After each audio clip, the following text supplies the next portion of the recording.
acompañado al menos unas cuantas semanas en este mundo de la anatomía.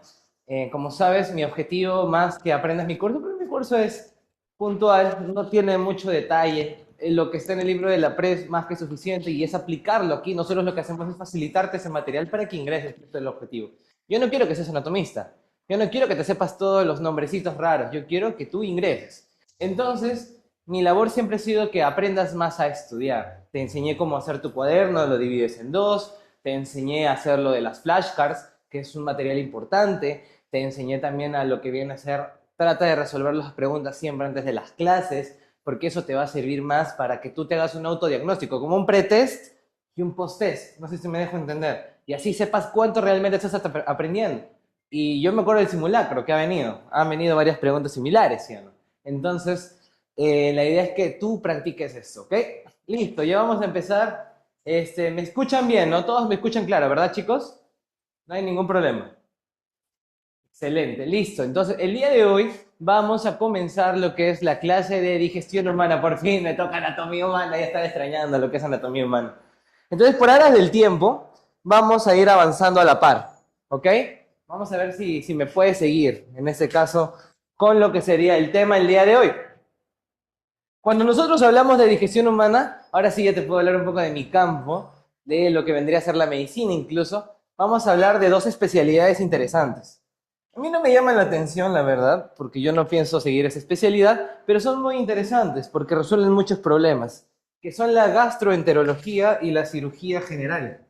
La gastroenterología se encarga de la parte de la evaluación del sistema digestivo, pero de una manera clínica. Implica pastillas, procedimientos. Ejemplo, gastritis, le hago una endoscopía para ver si no hay úlcera. Por ejemplo, no sé, tengo malabsorción o tengo diarreas constantes, o por ejemplo, no sé, tengo estreñimiento permanente, no puedo pasar la comida. Todo eso se encarga de estudiarlo la gastroenterología. Pero si, por ejemplo, tenemos un abdomen agudo, que significa un dolor abdominal de menos de 7 días, intenso, abrupto, con fiebre, náuseas y vómitos, hay que evaluar qué más hay. No puede ser una apendicitis, puede ser una colecistitis, que es inflamación de vesícula, puede ser una torsión intestinal, una obstrucción intestinal, pueden ser miles de cosas que si son quirúrgicas, hay que entrar al abdomen y operarlo, ¿ok? Listo, entonces eso va a ser importante para lo que vendría a ser el sistema digestivo aplicado a la humanidad, a la medicina, ¿ok? Que es lo que a mí, a la hora sí ya me puedo agarrar cancha. Entonces sígueme.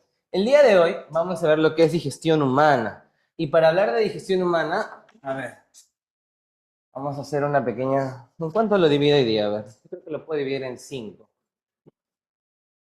A ver, uno. Así es, muchachos. Hoy día vamos a ver cómo es que tu pollo broster de la tía Veneno llega hasta tu estomaguito. ¿Cómo es que llega? ¿Cómo se disuelve? ¿Cómo se encarga de llegar a las células, ¿no? Ese monstruito que te has empujado hace un rato, ayer. Listo. Entonces vamos a empezar con lo que vendría a ser digestión humana. Mira, cuando nosotros vemos lo que es digestión humana, hay que tener unos cuantos temas internos. Por ejemplo, mira, te voy a resumir este, 2 años de mi carrera en un ratito. A ver, listo. Es digestión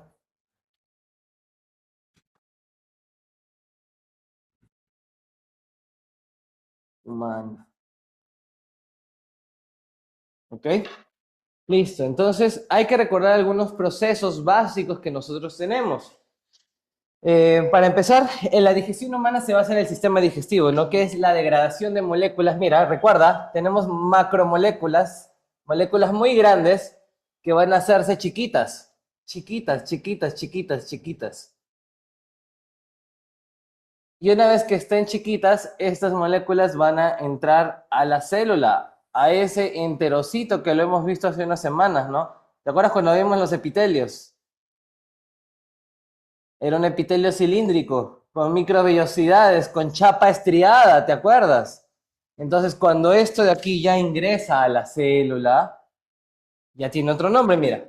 Cuando nosotros vamos a pasar de moléculas grandes a chiquitas, ahí entra lo que viene a ser la digestión. La digestión. La digestión es pasar de moléculas grandes, de macromoléculas, a micromoléculas. Para los que ya tienen un poquito más de experiencia, si yo quiero decir macromoléculas, me refiero a los polímeros. Ejemplo, proteínas de cuaternarias, lípidos complejos, glúcidos polisacáridos y ácidos nucleicos, ¿no? Y estos los voy a degradar a su unidad monomérica, al monosacárido. O sea, si tengo un almidón, lo voy a descomponer en unidades de glucosa. Si tengo, por ejemplo, un triglicérido grandote, lo voy a descomponer en colesterol y ácidos grasos. Y glicerol, ¿no? Por ejemplo, si yo tengo, no sé, ácidos nucleicos, lo divido en su pentosas o bases nitrogenadas, ¿se entendió? Lo divido en unidades monoméricas, unitarias. Y después estas unidades van a pasar a la célula y eso se le va a llamar absorción. ¿Ok? El objetivo es este. Ahora, para hacer la digestión yo puedo tener varias opciones. Puedo hacer una degradación por compresión, por movimiento de sustancias grandes a partículas, ¿no? Y eso se le va a llamar digestión mecánica. Digestión mecánica. La digestión mecánica implica que nosotros vamos a tener movimiento, ¿no? Aquí, ¿quiénes están? Por ejemplo, están los dientes, está el peristaltismo que va a comprimir los alimentos, ¿ok? Y también tenemos a la digestión química. Cuando hablamos de la digestión química, tenemos que hablar de las moléculas, tenemos que hablar de las proteínas, tenemos que hablar de las proteínas que se encargan de acelerar las reacciones químicas. ¿Cómo se llaman las proteínas que aceleran reacciones químicas? Para tu cuaderno, ¿no? Acuérdate. ¿Cómo se llamaba? A ver, chat. ¿Cómo se llama? Enzimas, muy bien. Aquí tenemos que hablar de enzimas, ¿ok? Listo, aquí tenemos las enzimas, que siempre las suelen dibujar como Pac-Man, ¿sí o no? Listo. Y ahora, cuando hablamos de absorción, tenemos que ver dónde se absorbe, ¿no? Eso suele ser muy común pregunta de examen. Por ejemplo, te puedo decir, ¿dónde se absorbe la B12? ¿Dónde se absorbe la vitamina K? ¿Dónde se absorbe el agua? ¿Dónde se absorbe el alcohol, no? Todo eso tiene un lugar especial, un lugar específico.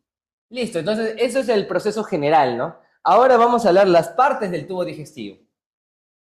Cuando nosotros hablamos de tubo digestivo, mira, vamos a tener que tocar un poquito de lo que vendría a ser la histología del tubo digestivo, ¿ya?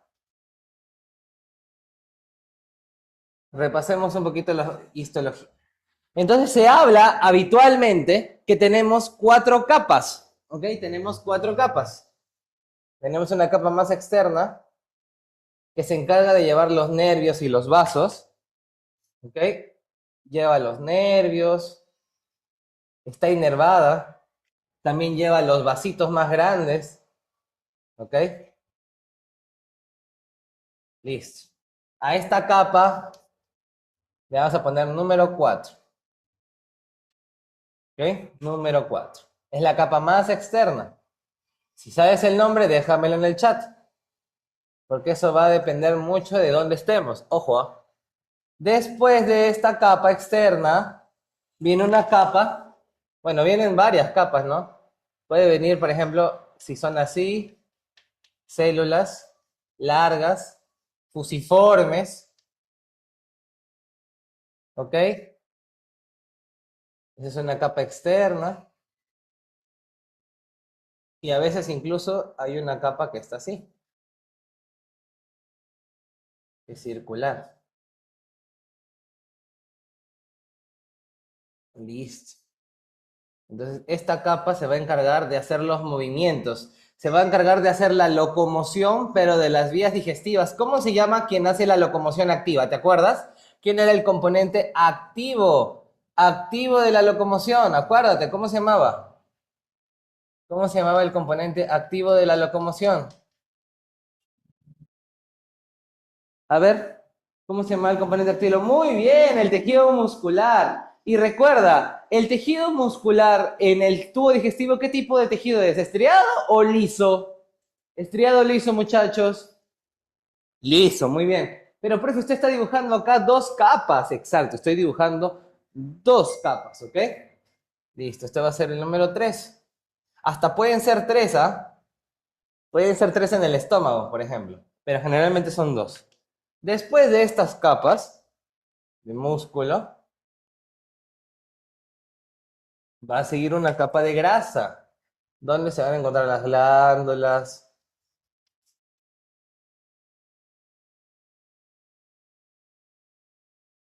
A ver, es una capa bien vascularizada. Ahí voy a encontrar glándulas, bastantes glandulitas. Voy a encontrar vasitos, bastantes vasitos también. Arterias, venas. Pero sobre todo lo que encuentro son glándulas.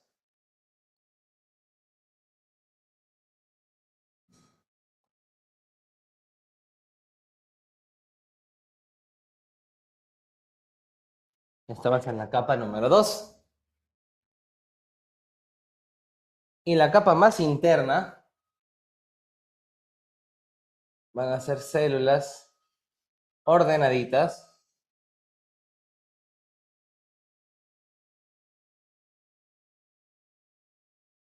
Que si yo les hago un zoom, voy a ver que son verticales, generalmente.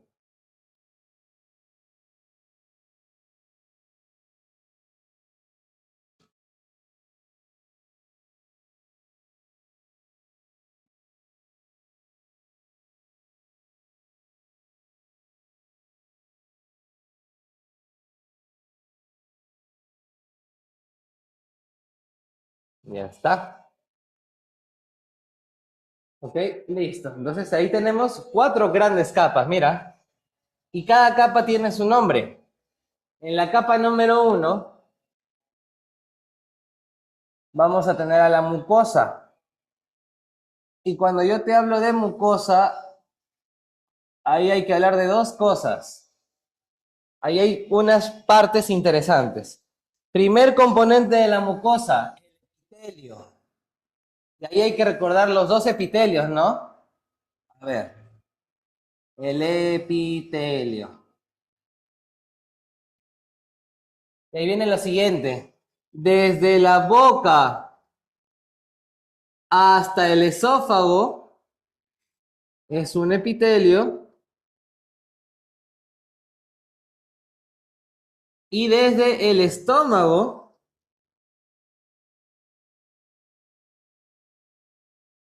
hasta el colon es otro epitelio. A ver, recordemos, muchachos. De la boca al estómago yo necesito fricción. Como yo necesito fricción, ¿qué tipo de epitelio era? ¿Simple o poli? Al toque, simple o poli, si necesito fricción, porque la comida va a pasar poli, muy bien. Poli, como es desgaste, es un poliestratificado plano, pero le preguntas, esto es mucosa, tiene que estar húmeda. La queratina es seca, ¿es queratinizado o no queratinizado? ¿Queratinizado o no queratinizado, muchachos?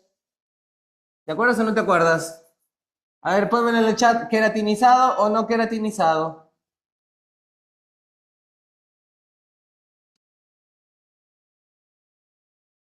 Exacto, no queratinizado. Muy bien. Entonces, este es un epitelio poliestratificado, plano, no queratinizado. ¿Ok? No queratinizado. Muy bien. En cambio, del estómago al colon es un epitelio largo, pero único. Es un epitelio para absorber. Si es un epitelio para absorber, para que pasen sustancias, era simple o poli. Simple o poli, muchachos. Simple o poli. Simple. Y como la célula tiene que ser larga, es un epitelio simple columnar o simple cilíndrico. ¿Ok? Que puede o no tener microvellosidades. Puede o no tener, recuerda, microvellosidades. Puede o no tener. Listo. ¿Qué más tengo en la mucosa, profe? Aparte del epitelio, tengo dos cosas más que solo vienen para tu examen, ¿ok? Así que solo préstame atención aquí. Viene lo que se llama la muscular de la mucosa y la lámina propia, ¿ok? La lámina propia es como su parte basal. La lámina propia. Y también voy a tener a lo que vendría a ser la muscular de la mucosa o muscularis mucosae, si es que la has leído así, ¿ok? La muscularis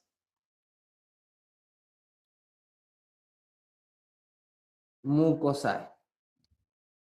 Recuerda que yo te doy datitos a veces que no pongo en la pizarra. ¿Dónde va a ser más importante esta muscular de la mucosa, por ejemplo, en la vesícula biliar? Porque la cubierta de terciopelo que tiene a veces va a generar imaginaciones para formar cálculos. Entonces, eso va a depender mucho de la muscular de la mucosa. ¿Ok? Así que esto es más importante en la vesícula biliar. Capa número 2. En la capa número 2 voy a encontrar a lo que vendría a ser la submucosa. ¿Ok?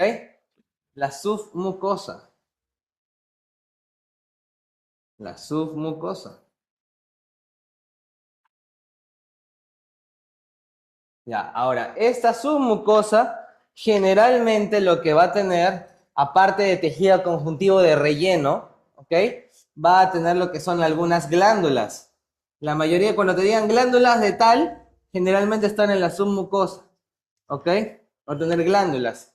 Y lo otro que tiene son células nerviosas del sistema entérico. Acuérdate, el sistema nervioso se dividía en central y periférico, pero también se puede dividir en sistema nervioso voluntario o somático. ¿Recuerdas, no? A ver, rapidito acá. Sí se ve, ¿no? Ya.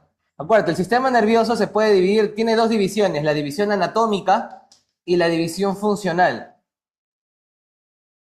Los que te lo enseñan mezclado no saben anatomía. Escúchame. La anatómica se divide en sistema nervioso central y sistema nervioso periférico en base si está en hueso o no está en hueso. Si está dentro de hueso es sistema nervioso central. Si no está dentro de hueso es periférico.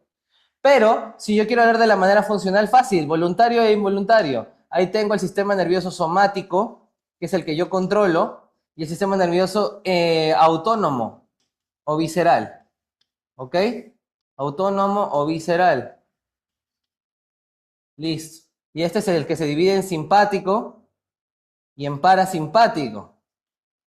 Pero a veces sale una tercera división, que es el sistema nervioso entérico. ¿Ok? ¿Qué significa el sistema nervioso entérico? Que controla el intestino independientemente. El sistema nervioso entérico está formado por dos plexos. ¿Qué es un plexo? Es un conjunto de neuronas que está enredada. Escúchame, ¿ah? ¿Qué es un plexo? Un conjunto de neuronas enredadas que lo que va a hacer, escúchame, que lo que va a hacer es generar marcapasos digestivo. ¿A qué me refiero con marcapasos? Un marcapasos genera un estímulo nervioso. Así pasa en el corazón, ¿sí o no?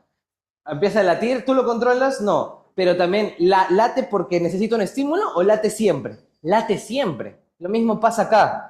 Tienen neuronas que estimulan siempre al tubo digestivo, incluso estando muerto, yo le puedo poner sal, por ejemplo, y como tiene sodio, despolariza y el intestino se mueve. ¿Ok? Listo. Entonces, el sistema, por eso que, no sé si te ha pasado, que cuando comes, bueno, se dice, ¿no? Que a los que comen mondongo, tripas, tú le echas sal a eso se encoge. ¿Por qué? Porque utiliza el sodio, incluso el músculo. Cuando tú comes bistec y primero lo sazonas antes de freírlo y pierde agua, se contrae el músculo y tu bistec que era grandote, que te has comprado 5 soles, se hace chiquito. Eso es porque se despolariza por el sodio. ¿Ok? Listo. Entonces, este sistema nervioso entérico tiene dos plexos. Un plexo submucoso y un plexo que está entre las dos capas de músculo, que se llama mientérico. ¿Ok? Entonces, este plexo submucoso también está acá. El plexo submucoso de Meissner.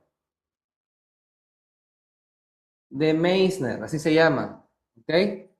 Aquí va a haber varios nombrecitos así raros. Profe, esos nombrecitos, Brunner, Lieberkühn, Meissner, Auerbach, ¿qué significan? Esos se llaman epónimos. ¿Qué son epónimos? Exacto. ¿Qué son los epónimos? Los epónimos es que, por ejemplo, yo descubrí algo y a mí me gustaría que la historia recuerde mi nombre, poniéndole el nombre a esa cosa. Por ejemplo, plexo submucoso lo descubrió un tal médico llamado Meissner, ¿se entiende? Eso se llaman epónimos. A mí me encantan, ¿no? Incluso en la página que tengo con mis amigos de anatomía, en Instagram, subimos un epónimo todas las semanas. Así que son geniales, pero a la mayoría de la gente no les gusta porque es memoria. Patrañas, ¿ok? Listo, escúchame. Entonces, en la submucosa van a ver estas dos grandes cosas. Tres, la muscular. La muscular. La capa muscular generalmente tiene una gran función, ¿ok? La muscular se encarga de lo que vendría a ser función. El peristaltismo. Ojo, el peristaltismo. Todo el intestino hace peristaltismo. ¿Ok? Todo el sistema digestivo hace peristaltismo, avanza la comida. ¿Ok? También tiene la otra función que es la deglución. O sea, la función de esto es la contracción muscular. ¿Ok? Listo, entonces aquí viene la siguiente distribución de capas. Siempre va a haber una memotecnia que se llama cile. ¿Ok? Cile. Cile. ¿Qué significa esto? La capa de adentro se llama circular interna. ¿Ok? Circular es interna y la capa de afuera se llama longitudinal.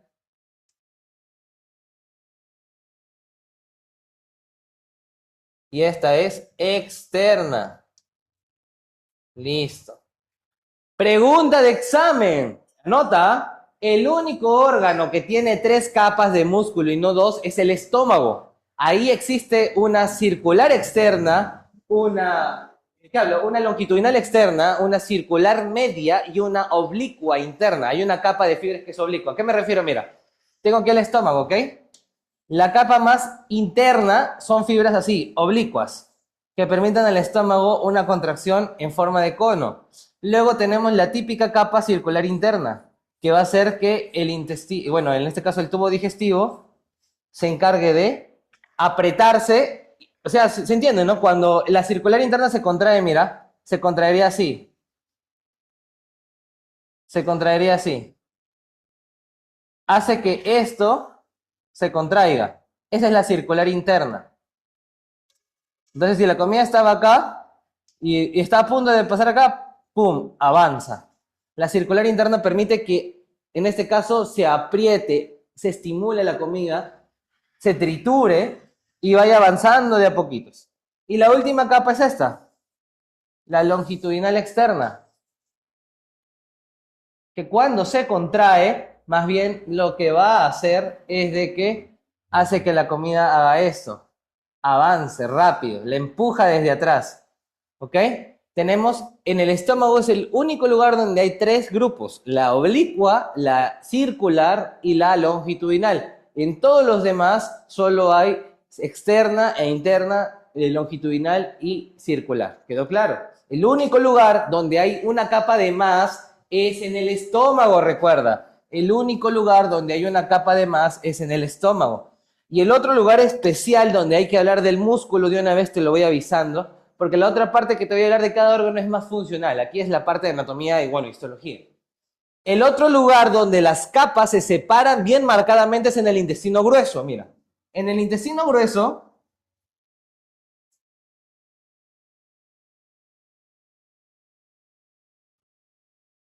la longitudinal externa, la que debería ser así, se va a agrupar en 3 grupos de fibras. Una va a ir aquí, la otra, bueno, espérame, está acá, porque se dobla hacia adelante.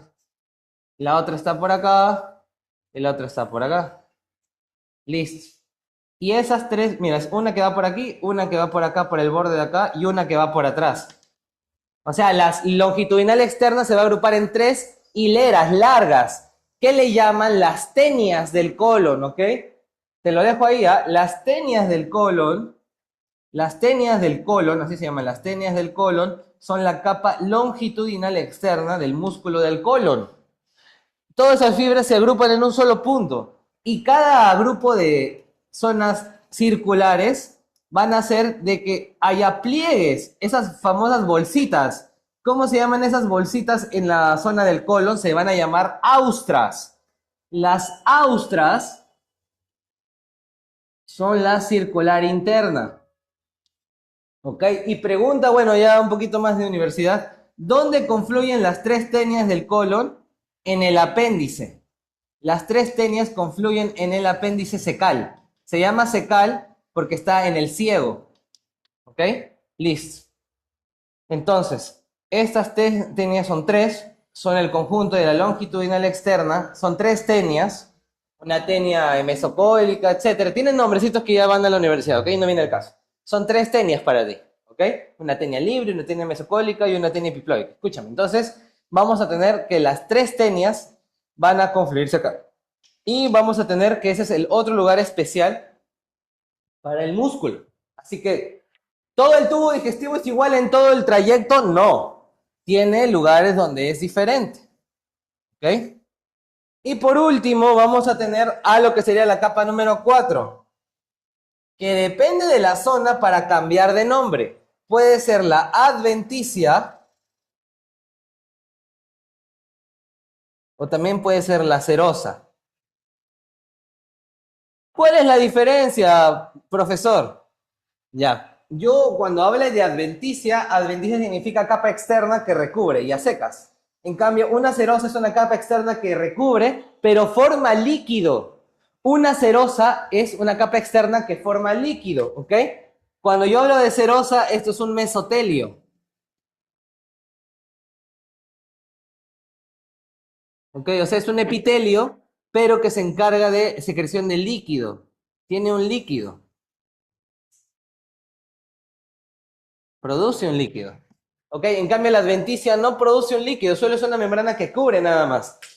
La adventicia del tubo digestivo la voy a encontrar desde la boca hasta el esófago. ¿Ok?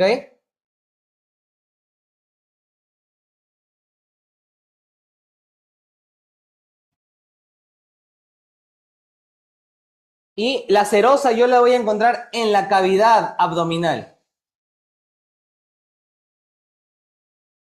¿Ok? Y ahora, a la serosa del tubo digestivo se le va a llamar peritoneo. Peritoneo. ¿Ok? Específicamente el peritoneo visceral.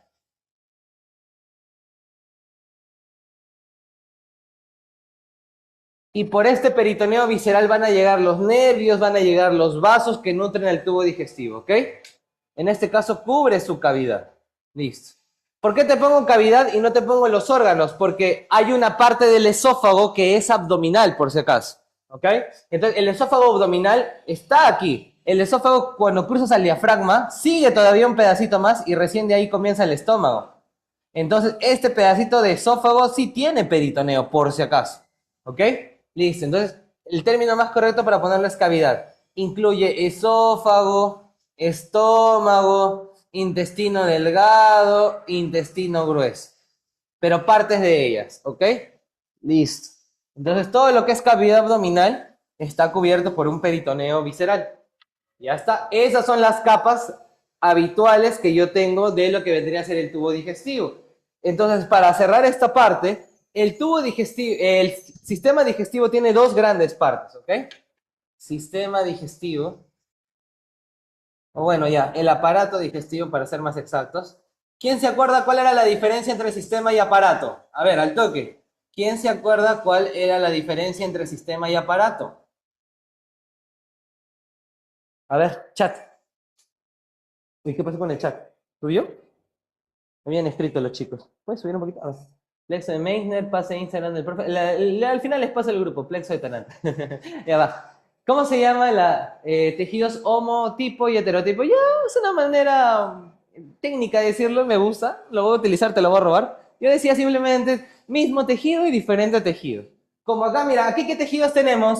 Aquí tengo tejido epitelial, aquí tengo tejido conjuntivo, aquí tengo tejido muscular y también tengo tejido nervioso, ¿no? Ay, me olvidé de ponerlo. El muscular también tiene un plexo. Acuérdate, ¿ah? Acá tenemos al plexo mientérico. El plexo mientérico está entre ambas capas.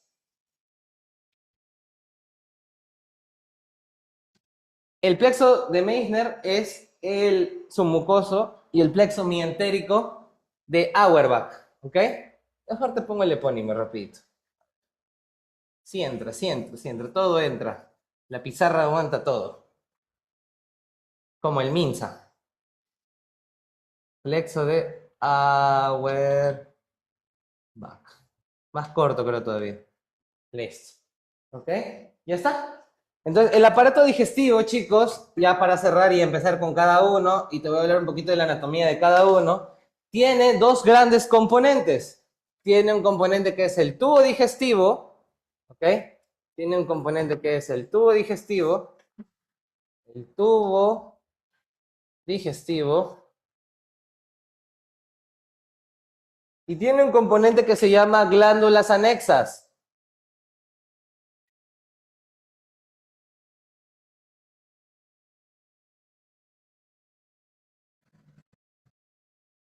Glándulas anexas.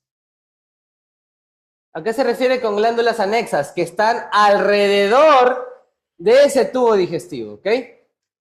Listo. Entonces, el aparato digestivo tiene el tubo digestivo y las glándulas anexas. ¿A quién incluye el tubo digestivo? A la boca, a la faringe. Profe, pero yo puedo comer por la nariz, sí, pero no habitualmente. Faringe, a lo que vendría a ser el esófago, al estómago, al intestino delgado, que a su vez tiene sus partes, ¿sí o no? Tiene lo que vendría a ser el duodeno, el yeyuno y el ilion. Y también tenemos al intestino grueso, que se divide en lo que vendría a ser el colon y el recto llano. Listo. ¿Okay? El colon incluye todo lo que no estoy mencionando, ¿ok? Recto llano es una parte adicional que está completamente separada anatómica y funcionalmente. Y las glándulas anexas, ahí tengo, por ejemplo, al hígado, más arriba, a las glándulas salivales, que son, ¿cuántas son las glándulas salivales, chicos?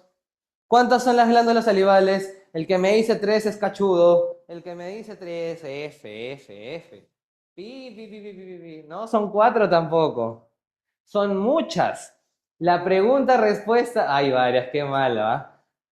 La respuesta adecuada es, profesor, depende, me está preguntando glándulas salivales mayores o menores. Porque si yo te pregunto por glándulas salivales mayores, me refiero a las tres que me has respondido, a la parótida, a la submandibular, nada de submaxilar, a los desconozco como alumnos si dicen submaxilar, eso es en los 90, ahora se dice submandibular, y la sublingual, pero glándulas salivales menores están en toda la boca. ¿O acaso tú no produces saliva por los labios? ¿Tú no produces saliva en los costados de los cachetes? Claro, esas son glándulas salivales menores, ¿ok? Menores, que son un montón. En toda la boca tienes glándulas salivales menores, ¿ok?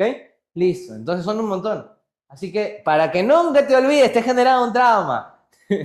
No son 3 glándulas salivales, son varias, pero mayores sí son 3, ¿ok? Listo, entonces ahí tenemos glándulas salivales mayores y menores, ¿ok? Y tenemos al hígado y tenemos al páncreas. Profe, ¿por qué no pone vesícula? Porque la vesícula no produce nada, ¿ok? La vesícula no produce. La vesícula funciona por hormonas, lo que tú quieras, pero solo es un saco nada más, como un saco de papas. En el caso, ¿quién produce las papas? ¿El saco o la tierra? La tierra, ¿verdad? La verdadera glándula es el hígado, por si acaso. ¿Ok? Listo. Y también tenemos glándulas internas en el tubo digestivo, sí, pero están en la submucosa, o sea, no me importa. A mí me importan esas tres porque no tienen nada que ver. Estas glándulas van a tener un conducto de drenaje que siempre te van a preguntar. ¿Ok? Estas glándulas tienen su conducto. Así que otra pregunta que te pueden hacer es cómo se llama el conducto por el que drenan. ¿ok? Son glándulas exocrinas. Entonces, si yo te estoy hablando de páncreas, de por sí yo te estoy hablando del páncreas exocrino. A mí no me importa el páncreas endocrino, ¿ok? Listo. Entonces, por ejemplo, las salivales tienen cada una su conducto. El stenonoestensen, el Wharton, el Rivinus. El hígado tiene su conducto, que es la vía biliar. Y el páncreas tiene su conducto, que es Wirsung y es Santorini, ¿ok? Listo. Entonces, ese es el esquema general del tema el día de hoy. Ahora vamos a ver individualmente cada una de las partes, ¿ok? Empezamos. Vamos a ver primero lo que viene a ser la boca. Listo. Y cuando nosotros vemos la boca, ¿qué tenemos que acordarnos? A ver, boca. Primero que nada, lo que vienen a ser la lengua y los dientes. La lengua, el gusto. La lengua, escúchame, la lengua tiene tres componentes importantes. Tiene un componente sensitivo.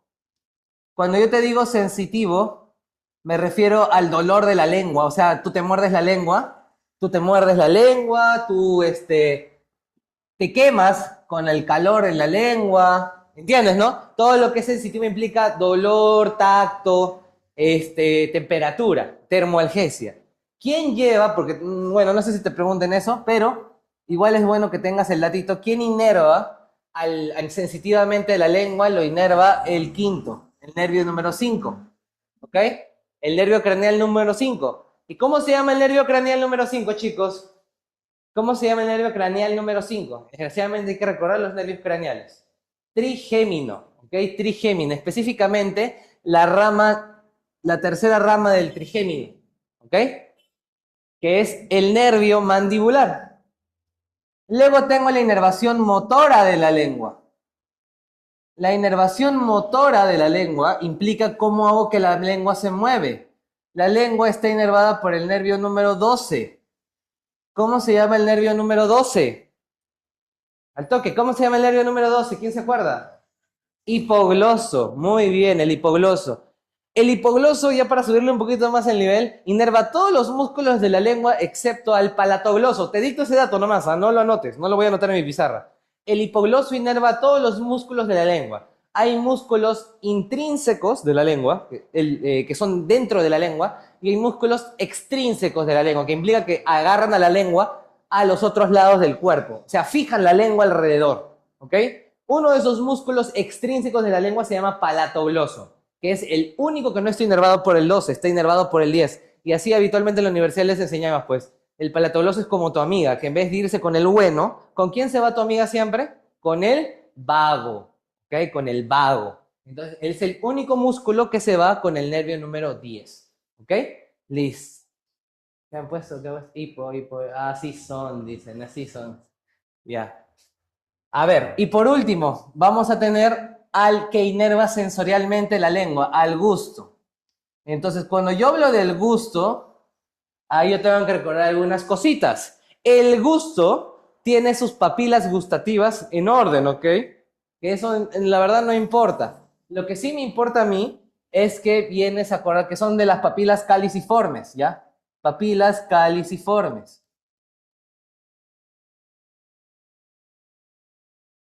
Listo, ahora, este gusto está inervado por tres nervios.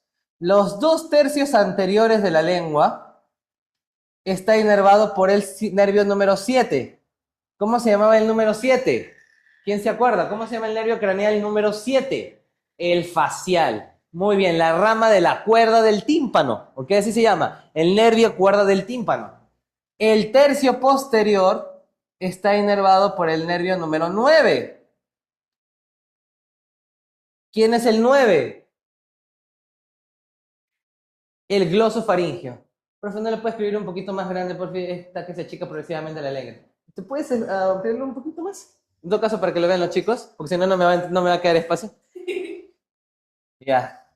Y por último, las valléculas están inervadas por el 10. ¿Ok? Las valléculas están inervadas por el 10. Ya está. Ahora sí se ve, mi estimada Emma. ¿Sí se ve? Confírmame. Ya está. Entonces, mira, la lengua tiene tres maneras de inervarla. Tiene una inervación sensitiva, que es el dolor, acuérdate, el dolor, la temperatura, que te muerdan la lengua, que, ¿cómo se llama? Te quemes con algo caliente, ¿ok?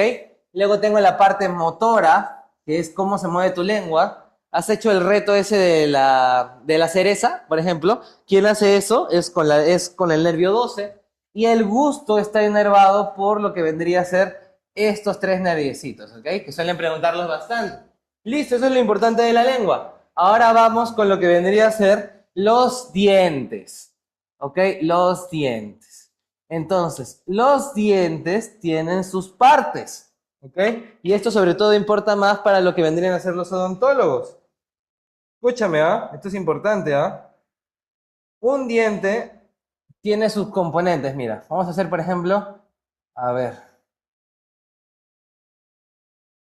Tengo aquí mis encías, ¿ok? Recuerda, este tejido que está aquí al costado, circundante, se llama encía. ¿Ok? Se llama encía. Vamos a ponerlo acá. Encía. ¿Cómo se llama la inflamación de las encías?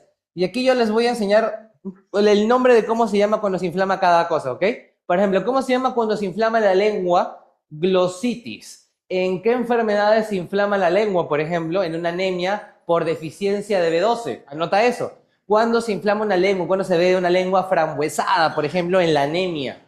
En la anemia. A la cabeza la anemia por falta de B12. ¿Ok? Ahora vamos con la encía. ¿Cómo se llama la inflamación de las encías?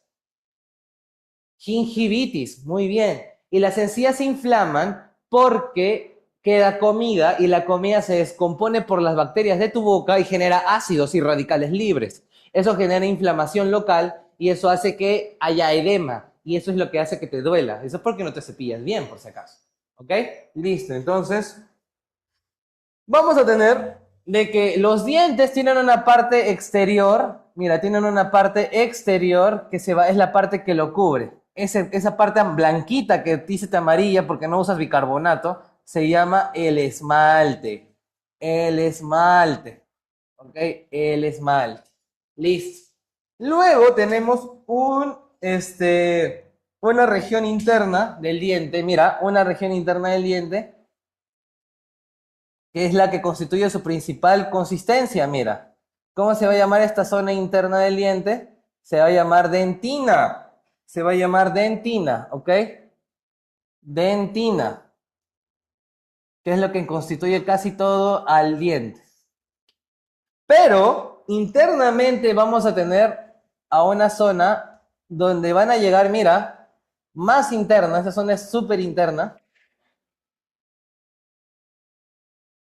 del diente. Y a esta zona van a llegar, ¿qué cosa? Los vasos. Mira, llegan los vasos. Y llega sobre todo los nervios. Si tú sientes que te pasa electricidad, es porque ahí, ¿qué cosa está? ¿Cómo se llama esa zona del diente? Se le llama la pulpa del diente. ¿Ok? La pulpa del diente. Y por último, este diente se fija a la encía por algo que se llama fibras de Sharpey. Pero para ti, le vas a poner simplemente esmalte. ¿Qué hablo? Cemento. ¿Ok? Le vas a llamar cemento. Ya cuando estés con los de odonto te enseñarán que eso en verdad son tejido fibroso llamado gónfosis, pero por ahora llámale tú cemento. ¿Ok? Cemento. Listo, esas son las 4 partes del diente. El esmalte es lo que yo veo, la parte blanquita. La dentina es el componente duro del diente, ¿ok? Lo que se nutre con el flúor. La pulpa. La pulpa viene a ser la zona de inervación, la zona que lleva el dolor. Cuando tú tocas la pulpa, cuando te hacen un procedimiento dental, eso es lo que te duele. Y el cemento es la unión al hueso. A ver, profe, los angioameloblastos. Espérate. Entonces, vamos a tener que en este caso nosotros tenemos que el cemento va a ser la zona que une al diente, a la mandíbula o al maxilar en su defecto. ¿Ok?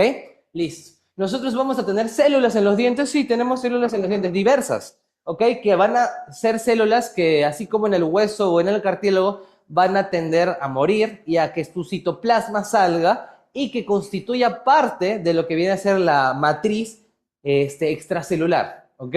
Así como pasó en el hueso, y eso es lo que pasa con los ameloblastos, ¿ya? Listo. Entonces, tenemos a la lengua, tenemos a los dientes, y ahora viene a ser la fórmula dentaria.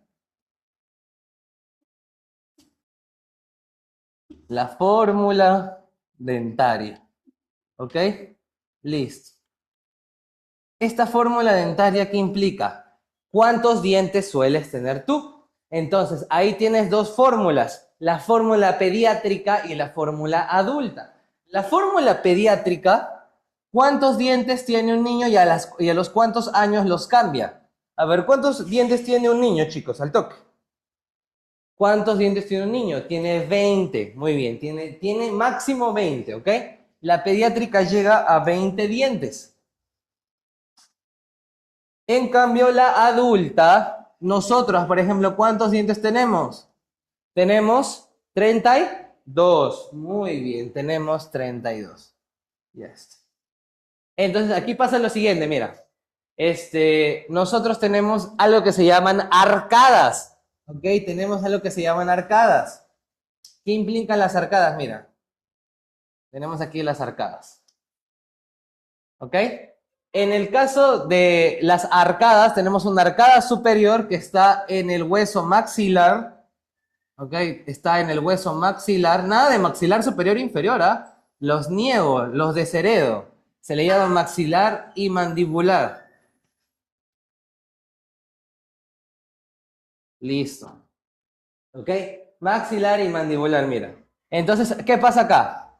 Primero tenemos los dientes, se van a dividir por la línea media. Entonces yo tengo una hemiarcada superior derecha, superior izquierda, ¿se entiende, no? Yo divido las arcadas en hemiarcadas. Entonces mira lo que va a pasar acá, por ejemplo. Yo tengo, por ejemplo, mi primera fórmula, mira, tengo a los dientes que cortan. ¿Cómo se llaman los dientes que cortan? Se llaman incisivos, ¿ok? Se llaman incisivos, que tengo dos a cada lado. Luego tengo un diente afilado, que es herencia de los carnívoros, que se va a llamar canino, que tiene su propio músculo incluso, ¿ok? Luego tengo, en este caso, los premolares, ¿ok? Los premolares, que son una transición entre cortar y moler, y luego ya tengo a los tres molares, ¿ok? O sea, en una hemiarcada adulta, mira, en una hemiarcada adulta tengo 2, 3, 4, 5, 6, 7, 8, por 4, 32, ¿ok? Entonces ahí aparecen los siguientes, mira, tengo a los incisivos, que son los que cortan, son los dientes que cortan, tengo a mis caninos, que son los dientes que desgarran, ¿ok? Son la herencia de los carnívoros. Tenemos a los premolares y tenemos a los molares. Premolar. Listo. Ahora escúchame. Aquí viene lo interesante, ¿ya? Te dejo datitos así chiquitos. Por ejemplo, cuando te tienen que hacer extracción de dientes para tus brackets, lo que te suelen sacar son los premolares. ¿Quién es la muela del juicio? La tercera molar. ¿Okay? La tercera molar suele ser la muela del juicio. Otro datito más. ¿Dónde desemboca la saliva de la parótida? En la hemiarcada superior, arriba, a la altura del segundo molar. ¿Ok? Adelante del segundo molar, ahí desemboca el conducto de Steno, de Stensen. Listo. Eso es más o menos la constitución de lo que vendría a ser la hemiarcada adulta. Pero, profe, eso significa que acá hay 8 en cada hemiarcada, ¿no? Porque es 32 entre 4, 8. Si es 20 entre 4, tendría que ser 5 dientes. ¿Cuáles son los 5 dientes que tienen los niños? Tienen sus incisivos, tienen su canino, y tienen sus dos premolares.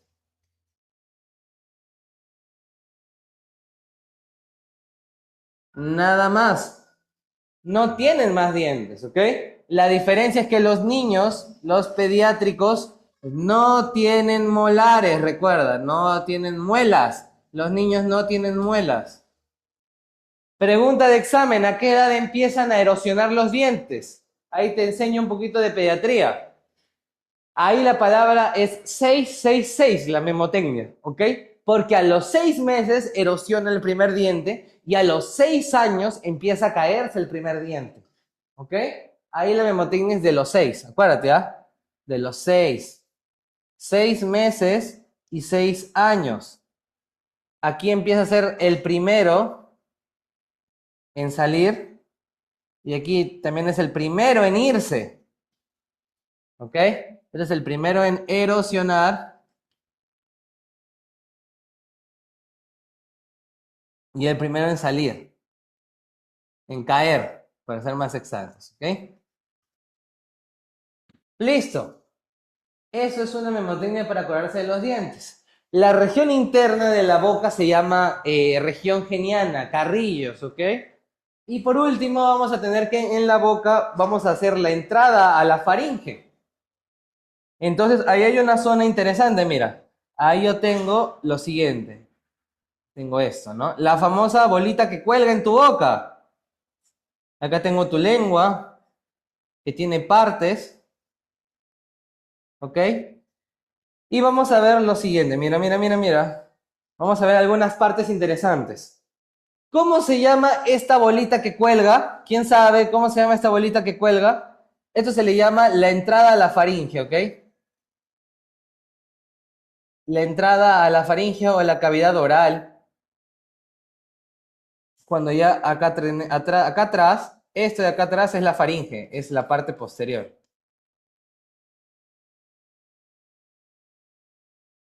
Eso que estoy viendo atrás es la faringe. Entonces, ¿cómo se llama esta boquita que cuelga? Eso que vengo ahí es lo que los dibujitos te ponen así, ¿sí o no? El clásico dibujito de la lengua, ¿sí o no? ¿Cómo se llama esta cosita que está colgando acá? Que parece una uva. Parece una uva. Muy bien, úvula o paladar blando. ¿Ok? Esto se le llama úvula o paladar blando. Úvula, que es el paladar blando.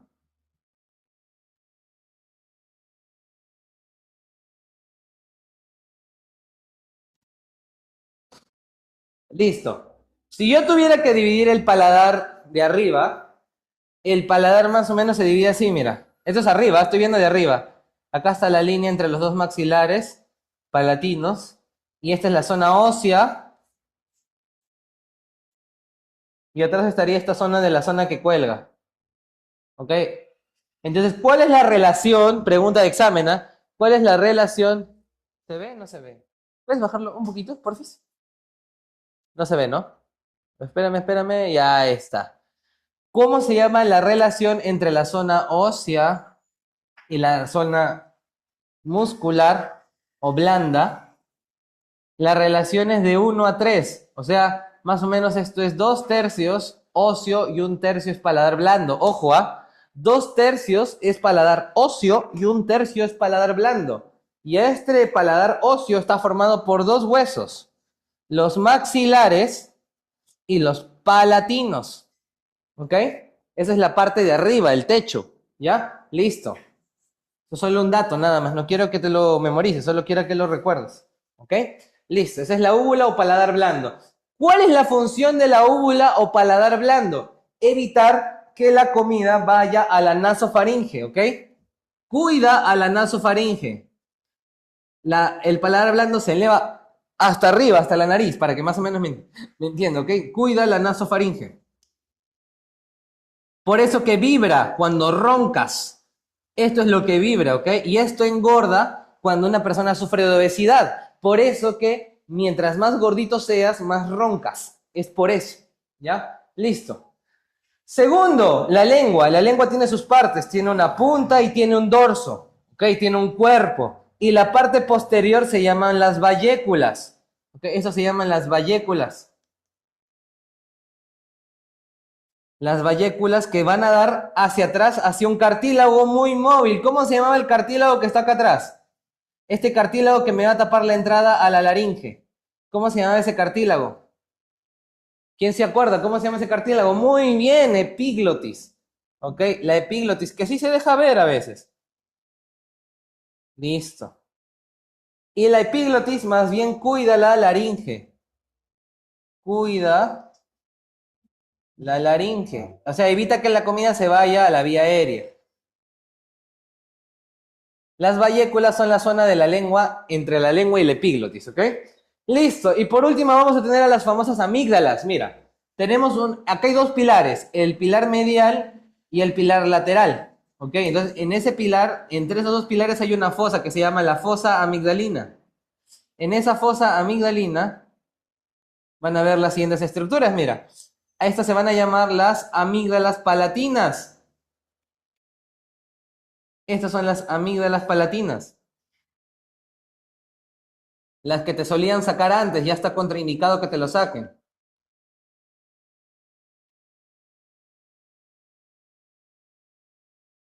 Luego también tengo acá, mira, amígdalas linguales. En la base de la lengua hay unos puntitos atrás, ¿sí o no? Esas son las linguales. Y acá arribota, atrás, tengo una amígdala que no se ve, pero que está atrás de la úvula. Está grandota. Esa se llama la amígdala faríngea. O también llamada adenoides. ¿Ok? Que cuando se enferma y crece mucho se llama adenoides. ¿Te estás dando cuenta qué forma tiene estas amígdalas? Mira, hay una arriba, hay una acá a los costados y hay acá abajo. ¿Qué forma me están haciendo? ¿Qué forma me están haciendo? ¿Qué forma me están haciendo, chicos? ¿Qué forma es esa? Redonda. ¿Cómo se llama cuando es redondo algo? Cuando entra tu dedo, cuando te proponen matrimonio. ¿Cómo se llama eso? Un anillo. Exacto. A ese anillo se le va a llamar el anillo linfático de Waldeyer.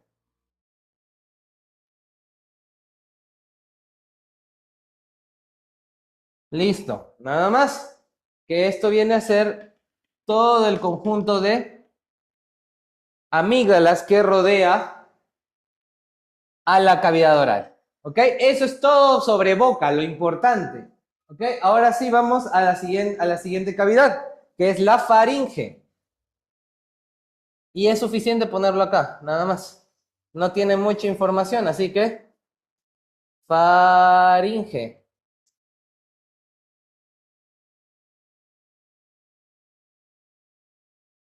Ya está. ¿Cuál es la función de la faringe en una sola palabra? La función de la faringe va a ser la deglución. Va a ser la deglución. ¿Ok? La deglución. Cuando yo no puedo pasar algo, eso se llama disfagia. ¿Ok? Eso se llama disfagia. Cuando yo no puedo deglutir, eso se llama disfagia. Y cuando hay dolor al pasar los alimentos, eso se va a llamar odinofagia.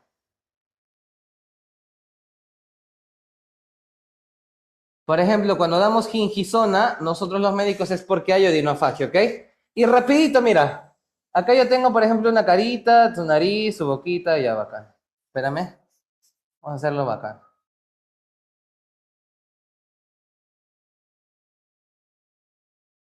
Y aquí vienen cosas puntuales nada más. Espérame,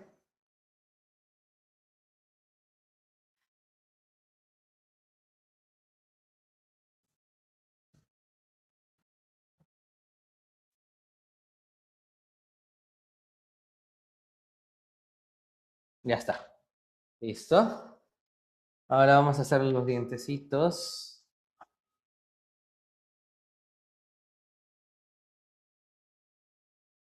Ya está, acá está la lengüita.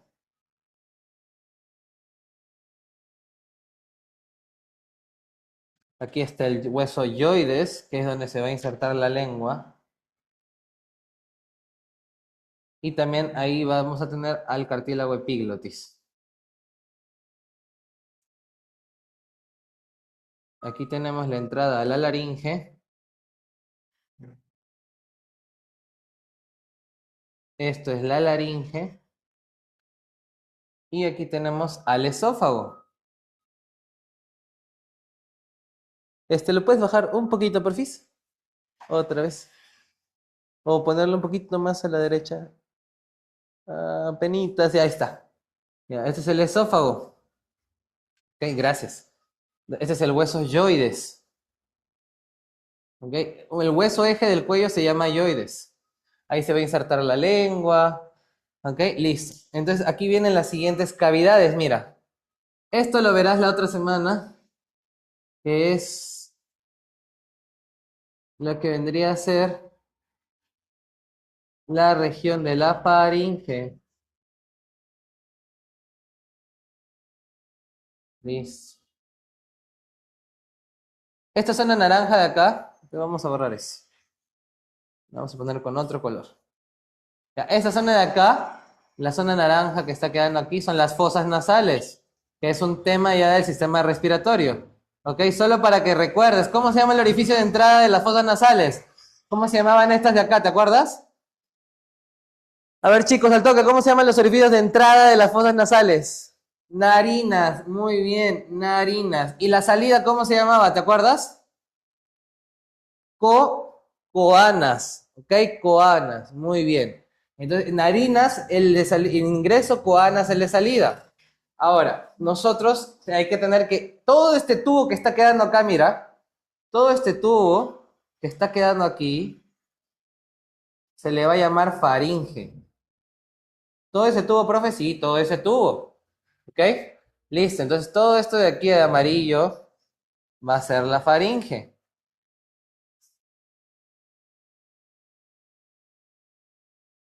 Y la faringe va a tener tres porciones, mira. Una faringe superior, una faringe media y una faringe inferior. Como es superior, se dice que es una epifaringe, porque está arriba, ¿ok? Es una epifaringe, o también se le va a llamar rinofaringe, porque está arriba, o nasofaringe, porque está con la nariz, ¿ok?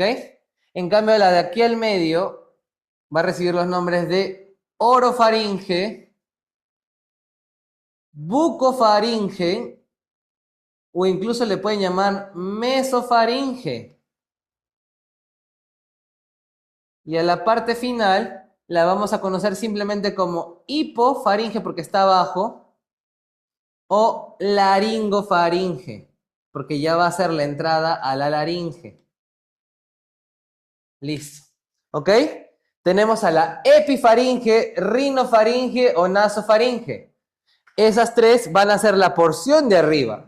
Tenemos a la orofaringe, bucofaringe o mesofaringe, que es la porción del centro, que da la boca. Y tenemos a la hipofaringe o laringofaringe, que es la región de abajo. ¿Ok? La función principal de la faringe es la deglución. No hay deglución, se llama disfagia. ¿Eso dónde pasa, por ejemplo? Cuando te atoras o, por ejemplo, cuando tienes una enfermedad del sistema nervioso, como la clásica enfermedad que sale en los animes, la esclerosis múltiple o la lateral amiotrófica, que son la de lo que por ejemplo, ahorita estamos en abril, ¿sí o no? Debes acordarte de Your Lie in April de Shigatsu wa Kimi no Uso, que es un anime triste de esta época. Entonces, ¿de qué muere la chica al final? Porque no se le contrae el diafragma y porque ya no puede pasar la comida, por si acaso. Eso es un trastorno neurológico. Todos los trastornos neurológicos acaban con la muerte porque el diafragma no se mueve.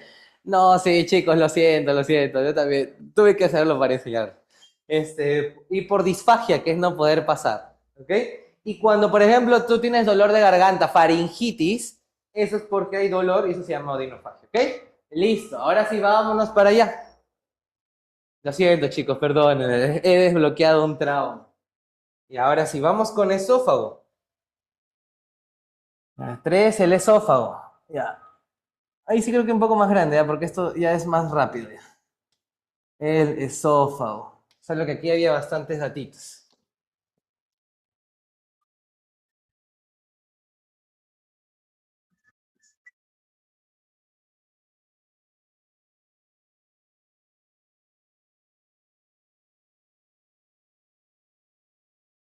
Ya, mucho, muy triste. Ya.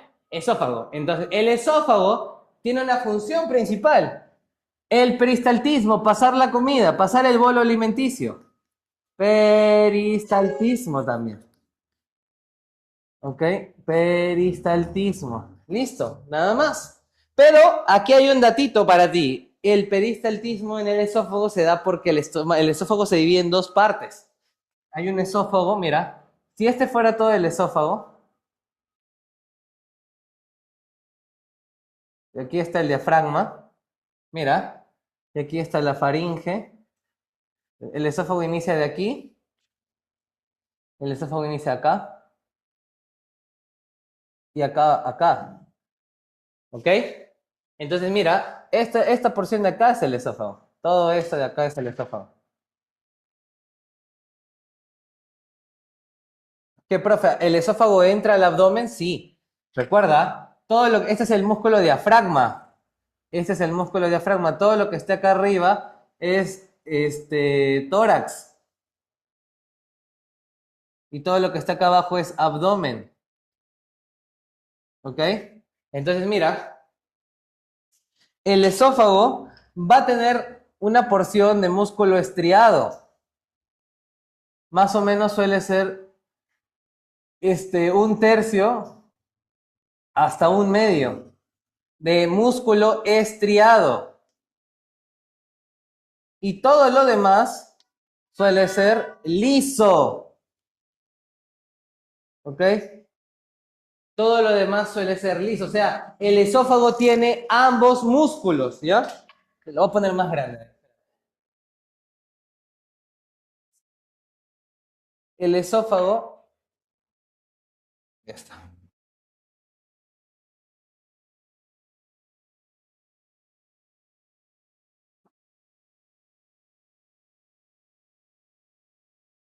¿No? El esófago tiene parte en el cuello, tiene parte en el tórax. Acuérdate, el tórax inicia más o menos aquí por las clavículas. ¿Ok? Y este ya es el músculo diafragma. Entonces hay un esófago cervical, hay un esófago torácico y hay un esófago abdominal. ¿Ok? Esa es la división anatómica del esófago.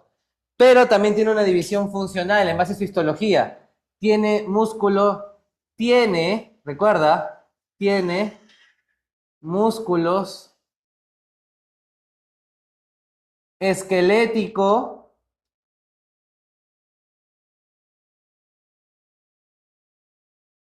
y liso. Más o menos la relación es un tercio, de 1 a 3 o de 1 a 2, ¿ok?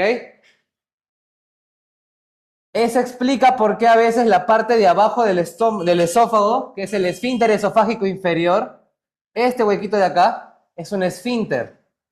¿Ok? Este es el esfínter. Si este esfínter está poco contraído, ahí aparece la enfermedad de reflujo. Cuando eso está bajo, a eso se le llama reflujo. Y cuando eso está muy contraído, a eso se le llama acalasia. ¿Ok? Acalasia. Listo. Ese esfínter es importante porque si ese esfínter no está bien contraído, como te digo, vomitas, vomitas, vomitas, vomitas, ¿ok? Cuando está poco contraído se llama reflujo, cuando está muy contraído se llama acalasia. Listo. Nada más importa del esófago. Ahora sí vamos con el estómago. Con el estómago. Empezamos, mira.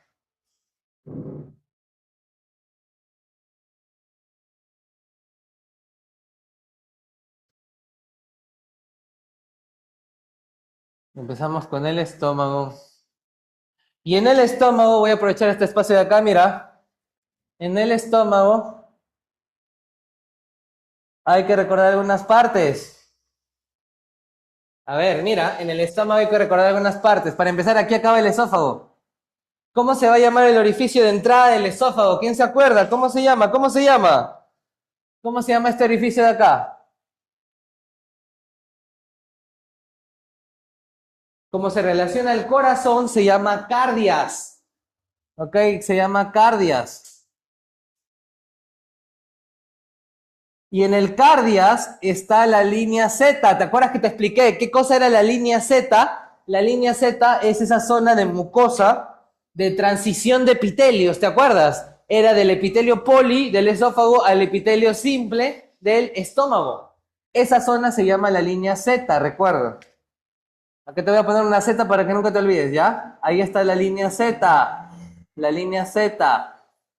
Listo. Ahora, acá ves que se forma un ángulo, ¿verdad? Este ángulo se le llama incisura cardial o ángulo de His. ¿Ok? Incisura cardial o ángulo de His. Entonces, ¿por qué me sirve esa incisura cardial? Vamos a hacerlo un poquito más abajo.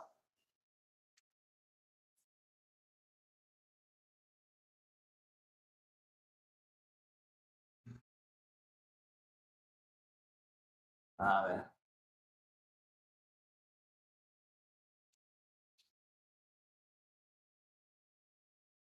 Ya está. Incisura cardial o ángulo de His. Mira, porque aquí aparecen las partes del estómago. Yo hago un plano horizontal respecto a esa línea del ángulo de His y todo lo que está arriba de eso se le va a llamar el fondo gástrico. Se le va a llamar el fondo gástrico. ¿Ok? En el fondo gástrico va a haber una burbuja. ¿Ok? Va a haber una burbuja de aire habitualmente en las radiografías. ¿Ya, chicos? Luego tenemos al cuerpo. Esto se le llama el cuerpo gástrico, el cuerpo del estómago. El cuerpo del estómago. ¿Cómo se le llama a la salida del estómago? ¿Te acuerdas? Cuando ya vamos a volvernos duodeno. ¿Cómo se le llama a esa salida, chicos? Empieza con P, ¿ah? ¿Cómo se le llama? Píloro, muy bien. El píloro. Y el píloro tiene función de esfínter. ¿Ok? El píloro tiene función de esfínter. No deja que se contraiga mucho. Por eso que cuando eso se contrae se llama síndrome pilórico y vomitas y vomitas y vomitas. ¿Ok? Listo. Entonces, mira, después de eso ya eso es duodeno, ¿ah? Esto de aquí ya es duodeno. Hay una venita, por ejemplo, para nosotros que se llama la vena de Mayo, que nos ayuda a marcar el inicio y el fin. Ahora, a esta región que está antes, mira, a esta región que está antes del píloro se le va a llamar antro pilórico o entrada al píloro. ¿Ok? Listo. Ahora mira, va a haber curvaturas. Esta es la curvatura menor. Esta es la curvatura menor. Y esta es la curvatura mayor del estómago. ¿Ok? Va a haber vasos diferentes en cada una de esas partes del estómago. Listo. ¿Cuál es la función del estómago? La función del estómago es una digestión mecánica. Primero que nada, transformar. Mira, tiene varias funciones. El bolo lo va a transformar en quimo, porque ya utiliza enzimas. Aquí se absorbe, ¿qué cosa? Aquí se absorbe el alcohol. Aquí se absorbe bastante el alcohol. ¿Ok? También hay unas enzimas, por ejemplo, aquí vamos a tener a la lipasa gástrica. Aquí va a haber la lipasa gástrica. Y van a haber dos grandes tipos de células que suelen preguntar y han preguntado en el examen anterior. Ojo, ¿ah? Préstame atención, préstame atención. Esas células son dos tipos de grandes células. Las células parietales y las células principales.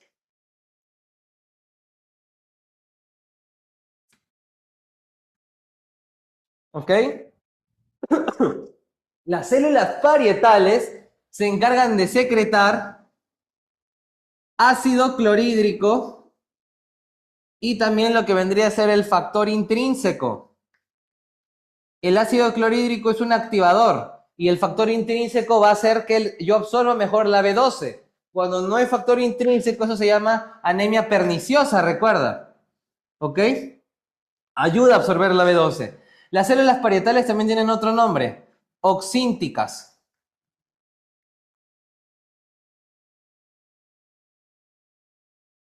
Listo. Este factor intrínseco, recuerda, es importante para absorber la B12. Sin el factor intrínseco no se puede absorber la B12. Y ahí está la famosa anemia perniciosa.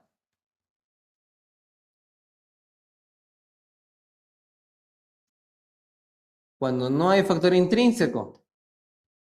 Otro, las mangas gástricas. Las mangas gástricas, ¿qué curvatura conservan? La menor. te cortan toda esta parte de acá y solo me voy a quedar con la parte chiquita, ¿ok? A las células parietales también, aparte de oxínticas, como están en el fondo, les pueden llamar fúndicas. Ojo, también le llaman fúndicas. Listo, ¿y las principales qué hacen, profesor? Las principales producen pepsinógeno, que es la primera proteasa importante. Proteasa significa que degrada proteínas. Que cuando este ácido clorhídrico entra acá, se le suma el pepsinógeno, va a producirme la forma activada de del pepsinógeno, que se llama pepsina. Y la pepsina sí degrada, ¿ok? Ayuda a lo que vienen a hacer, es una proteasa, ¿ok? Ayuda a degradar. Listo. Eso es lo más importante de lo que vendría a ser el estómago, ¿ok? Las úlceras suelen estar aquí en el cuerpo y en el antro. Enfermedades de aquí, gastritis. Acuérdate, el estómago tiene 3 capas de músculo, recuerda, tiene 3 capas de músculo. Se le agrega la oblicua. Acuérdate, la oblicua, que también se le llama corbata suiza en anatomía. La corbata suiza, ¿ok? Listo. ¿Quién inerva el estómago? El nervio vago. El nervio vago, el 10. Lo inerva por delante y por detrás. Cuando antes querías que no haya tanta gastritis, cortabas los vagos, pero cortabas al de adelante, te quedaba el de atrás. Al de atrás le llaman el nervio asesino, por ejemplo. ¿Ok? Listo. Ahora vamos con el intestino delgado. Ya vamos acabando ya. El intestino delgado.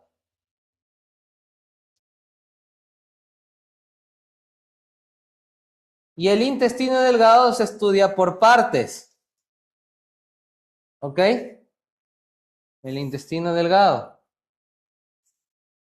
Tenemos, por ejemplo, primero lo que vendría a ser la porción inicial llamada duodeno. Y el duodeno tiene porciones, mira. Tiene una porción horizontal, tiene una porción descendente, una porción horizontal otra vez y una porción ascendente. ¿Ok? Tenemos una primera porción, una segunda porción, que es la descendente, una tercera porción y una cuarta porción. Listo. Ahora, la que más me importa a mí que te acuerdes es la segunda porción.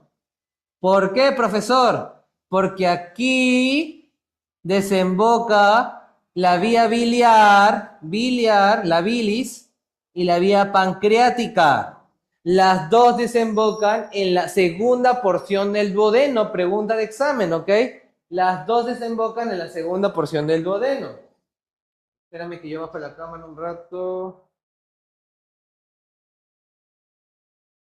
A ver, ¿cómo hago esto? ¿Cómo hago esto? Ah, ya me acordé.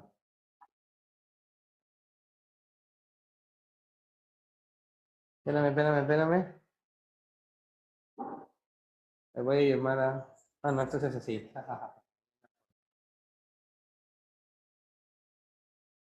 Listo. Ya está. Entonces, espérame.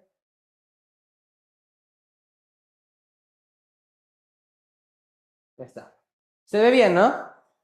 Ya está, ya se ve. Intestino delgado, duodeno. Listo, genial, ya. Duodeno. Ya. Primera, segunda, tercera y cuarta porción, ¿ok? Función del duodeno, por ejemplo. Aquí se absorbe el hierro. Absorción de hierro. De hierro. ¿Ok? Aquí, ¿qué más pasa? Aquí inicia lo que viene a ser, aquí caen, ¿qué cosa? Aquí drenan las enzimas pancreáticas y de la vía biliar. Aquí vienen, por ejemplo, los ácidos biliares, que son para saponificar las grasas. Pregunta de examen. ¿Para qué me sirve esto? Aquí drenan los ácidos biliares que son para emulsificar las grasas. ¿Qué significa emulsificar? Significa que a las gotas de grasas grandes las hago chiquitas, ¿ok? Como un jabón. También drenan las enzimas pancreáticas. ¿Ok? Las enzimas pancreáticas, ¿cuál? La amilasa y la tripsina. La amilasa, la lipasa y la tripsina. Estas tres son del páncreas. ¿Ok? Esto es del páncreas. Páncreas. La amilasa es para los carbohidratos. La lipasa es para los lípidos. Y la tripsina es para las proteínas. Entonces vemos que se siguen degradando acá, ¿ok? En el duodeno. ¿Qué más voy a encontrar acá? Por ejemplo, profesor, aquí voy a encontrar lo que vendría a ser, espérame, corrijo esto. Aquí voy a encontrar, por ejemplo, también las glándulas de Brunner. Las glándulas de Brunner.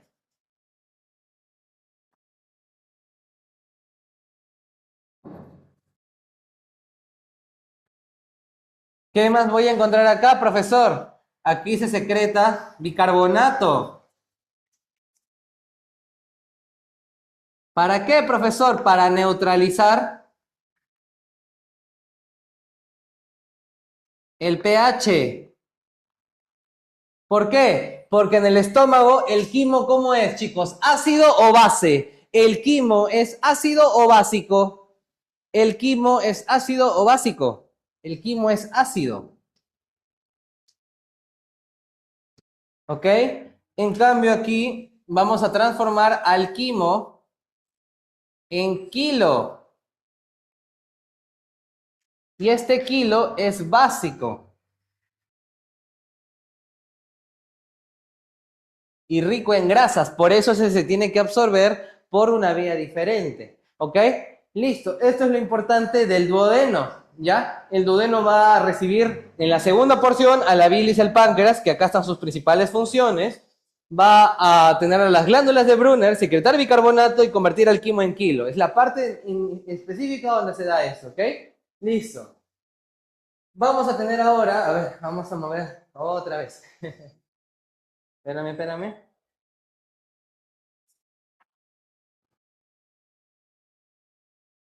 ¿Está?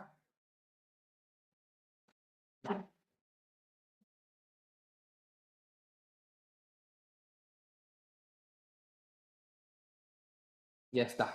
Listo. Vamos a tener ahora, por ejemplo, lo que vendría a ser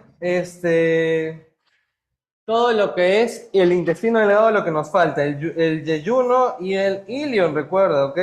El yeyuno y el ilion. Ahora, ¿hay más células? Claro, hay más células. Están las células G que producen la gastrina, por ejemplo, ¿no? Entonces, ahora sí, vamos a tener a lo que vendría a ser el yeyuno. Escúchame, si te estás dando cuenta, el duodeno, que es lo que acabamos de ver, el duodeno ha tenido la digestión final. En cambio, el yeyuno ya no hace mucha digestión, lo que se va a encargar es de la absorción, ¿ok? Listo, entonces aquí viene lo siguiente, mira, acá tenemos esto.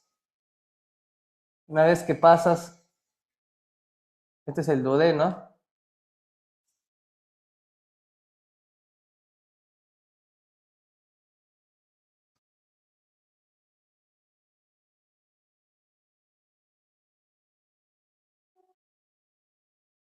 Ya. Ahí vamos a tener a todo lo que vendrían a ser los intestinos delgados, ¿ok? Listo. Ahora, la principal porción, mira, si yo tuviera que hacer esto, lo tengo que distribuir en dos partes, mira. Esto es yeyuno, aproximadamente la parte inicial, y la parte final se va a llamar ilion. ¿Ok? Yeyuno e ilion. El yeyuno es un tercio y el ilion son dos tercios. El yeyuno se caracteriza por tener vasitos largos, eso es una diferencia más morfológica de universidad, así que no viene al caso. Pero lo que sí quiero que te lleves es esto, la proporción. El yeyuno es más chiquito que el ilion, irónicamente. Pero ¿qué caracteriza al ilion? Que aquí están las placas de Peyer. ¿Te acuerdas que eran las placas de Peyer? Esa zona de defensa, ¿no? Era tejido linfático, era GALT, tejido linfoide asociado a intestino. ¿Ok? Listo, entonces aquí tenemos a lo que viene a ser el yeyuno. Y tenemos aquí a lo que viene a ser al ilion. Listo. Entonces, aquí lo que tenemos que hacer es que en el yeyuno, la principal función va a ser la absorción. La absorción. Aquí está la famosa chapa estriada, eso que habíamos visto, ¿te acuerdas? Aquí está la famosa, las microvellosidades. ¿Dónde está el amarillo? Las microvellosidades de la chapa estriada.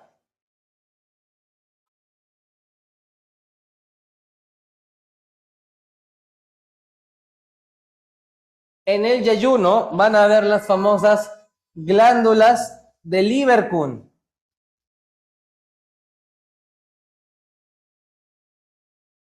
Glándulas de Lieberkühn.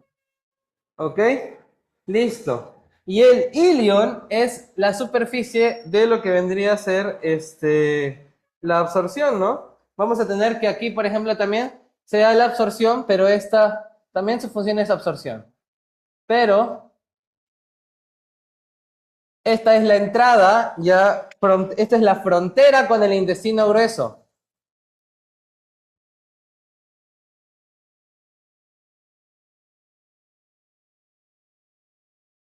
Y ahí va a haber una válvula que nos proteja el intestino grueso. A eso se le va a llamar la válvula iliocecal.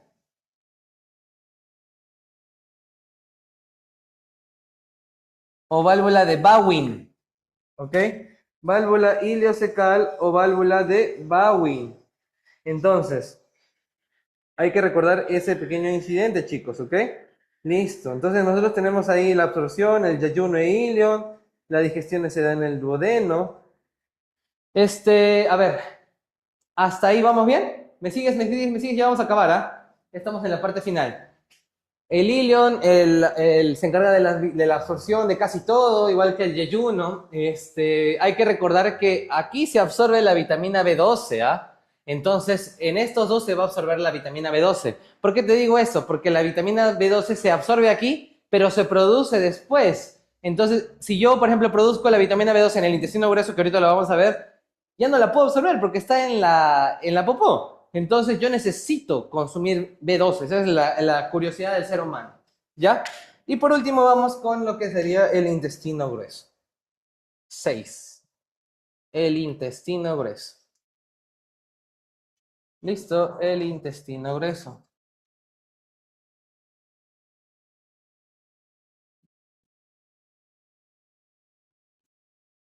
Listo. El intestino grueso, como te expliqué, tiene partes. Vamos a hacerlo bonito primero.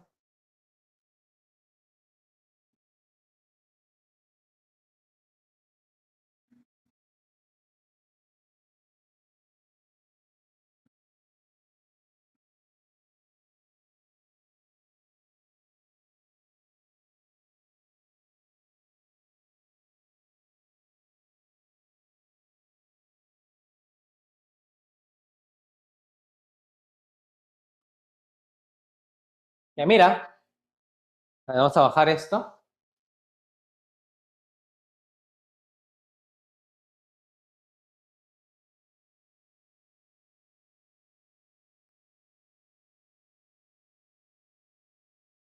¿Está? ¿Listo? El intestino grueso, mira. El ilion viene llegando acá. Entonces, aquí va a estar esa famosa válvula que te digo. Aquí está esa válvula, ¿ok? La válvula. La válvula iliocecal. Ahora, ¿qué va a pasar? Todo lo que esté abajo de la válvula es un saco cerrado. A estos sacos cerrados tienen nombre. Se les va a llamar sacos ciegos. ¿Ok? Se le llama saco ciego. Y al final del saco ciego tenemos una extensión que también tiene su propia válvula. Y esta zona es importante porque aquí va a haber tejido linfático. A veces ese tejido linfático se inflama y hace que ese huequito se tape y la popó hace que eso se inflame. Eso se llama apendicitis. Porque esa porción se llama el apéndice secal. El apéndice secal. ¿Ok? Listo. Entonces, mira, tenemos todo lo demás se va a llamar colon hasta la última rama de lo que vendría a ser una arteria dependiente de la mesentérica inferior, que se llaman las últimas sigmoideas. Después de eso, esta zona ya no tiene peritoneo y se va a llamar recto, que es una ampolla, una dilatación final. Y este recto tiene un orificio que se va a llamar ano. ¿Ok? Es un esfínter. El ano es un esfínter. Tiene un esfínter voluntario y un esfínter involuntario. ¿Ok? El interno es el involuntario. Él es el que te avisa, oye, ya hay heces aquí, ¿ah? Y el externo es la última medida, ese es el que tú controlas. O sea, el interno es de músculo liso y el externo es de músculo estriado. ¿Ok? Listo. El recto es una dilatación. Y todo lo demás se va a llamar colon. Todo lo demás se llama colon. Tú tienes un colon ascendente, tú tienes un colon transverso, tienes un colon descendente,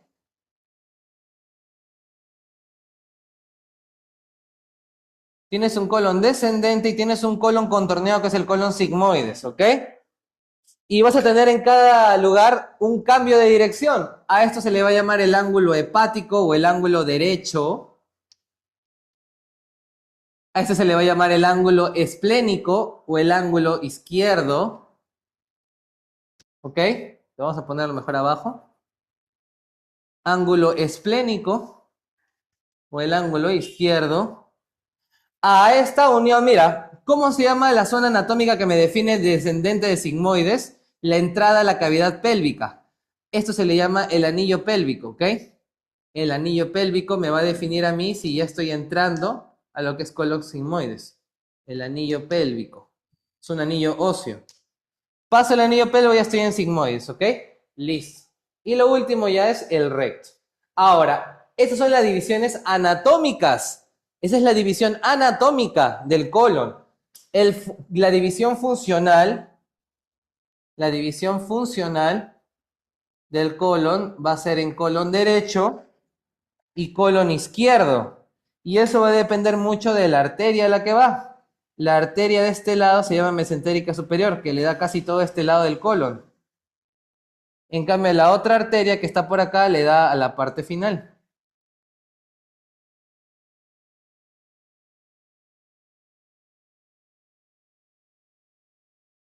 Listo. Entonces, estas dos arterias van a ser de importancia para definir. Vamos a poner el anillo pélvico mejor por fuera, ¿ya? Listo. Este es el orificio pélvico o anillo pélvico, el que me define la diferencia entre sigmoides con descendente. Entonces, a esta arteria se le llama la arteria mesentérica superior y a esta arteria se le llama la arteria mesentérica inferior. ¿Ok? El colon funcional es colon derecho y colon izquierdo. Y esto para nosotros en cirugía es importante porque yo puedo cortar el colon solo así, nada más. O saco medio colon o saco el otro colon. No se puede cortar por partes, así nomás. Salvo que sean secciones bien chiquitas. Entonces, el derecho depende de la arteria mesentérica superior, y el izquierdo depende de la arteria mesentérica inferior. El colon derecho es el que más sangra. El colon izquierdo es el que más cáncer hace, por ejemplo. ¿Ok? Listo. Funciones. Funciones. A la cabeza. Absorción de agua. El colon es el que absorbe el agua. ¿Qué más? Sintetiza la vitamina B12. Y ahí está el problema, pues yo no puedo sintetizar y absorber atrás. Por eso que necesito comer B12 por la dieta, porque esto no me sirve. ¿Y qué más me forma? Forma las heces. Forma las heces. Ya para terminar, chicos, al toque. Ya nos ponemos a resolver las últimas preguntas. Ya para terminar, a ver, vamos a ver lo que son las glándulas anexas, lo más importante de cada una de ellas, ¿ok? Listo. Glándulas anexas, al toque. Glándulas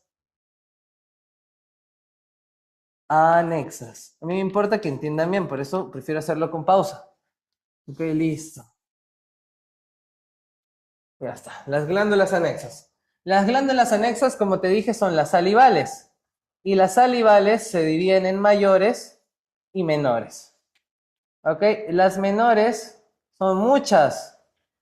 No nos importa. Ejemplo, las labiales. Son chiquitas nomás, a nadie le importan, ¿ok?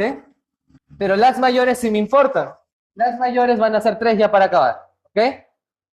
Van a ser la parótida,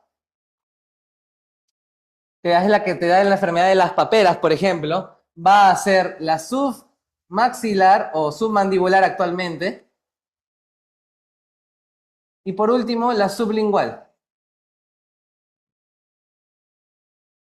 Diferencias, porque esto es lo que a ti te importa para tu examen. La parótida tiene una secreción serosa, rica en proteínas. En cambio, la submandibular tiene una secreción netamente, la sublingual es más mucosa. Esta es mixta. Otro, si bien este es el que tiene más volumen, porque es una glándula enorme, esta es la que produce más saliva. Pregunta de examen, ¿ah?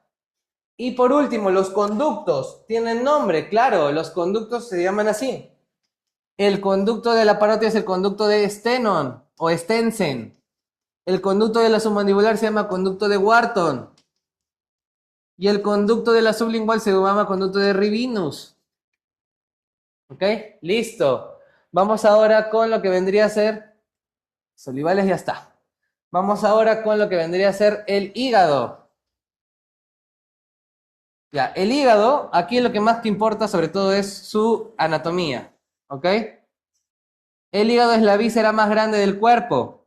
Tiene 8, se divide en dos lóbulos anatómicos. Hay un lóbulo funcional, porque el funcional va a definirlo la vena porta. ¿Ok? Acá tenemos la vena porta. La vena porta me da la división funcional del hígado. ¿Ok? Esta es la división funcional. En hígado derecho e izquierdo. Pero la división anatómica se basa por este ligamento que se llama el ligamento falciforme. ¿Ok? El ligamento falciforme. Y aquí, por ejemplo, se suele desprender a veces un hilito que se llama el ligamento redondo. Este ligamento redondo es el rezago del cordón umbilical. El ligamento redondo es la obliteración de la vena umbilical, la antigua vena umbilical, ¿ok? Que era oxigenada. Listo. Otra cosa importante del hígado. El hígado tiene dos conductos hepáticos, mira. Conducto hepático derecho, conducto hepático izquierdo. Estos dos van a formarme el conducto hepático común. El hepático común. Este hepático común se va a unir al conducto de la vesícula, que se le llama el conducto cístico. ¿Ok? Y esos dos conductos van a formarme un gran tubito llamado el conducto colédoco. Aquí a veces se almacenan las piedritas y te pones amarillo. ¿Ok? Eso se llama ictericia, por ejemplo. Cuando hay un tubito acá, una piedra acá, eso me va a dar la ictericia. ¿Ok? Una obstrucción. Y ahora, este hígado se encarga de la detoxificación. Este hígado se pudre en lo que vendría a ser retículo endoplasmático liso. Tiene bastante retículo endoplasmático liso, ¿ok? Detoxificación genera la bilis, forma la bilis. Tiene varias reacciones químicas. Todos los medicamentos se procesan en el hígado, ¿ok? Y por último tenemos que este tubito se une al otro tubito que está acá, que es el tubito del páncreas, el principal, ¿no? Que se llama Wirsung. El conducto de Wirsung.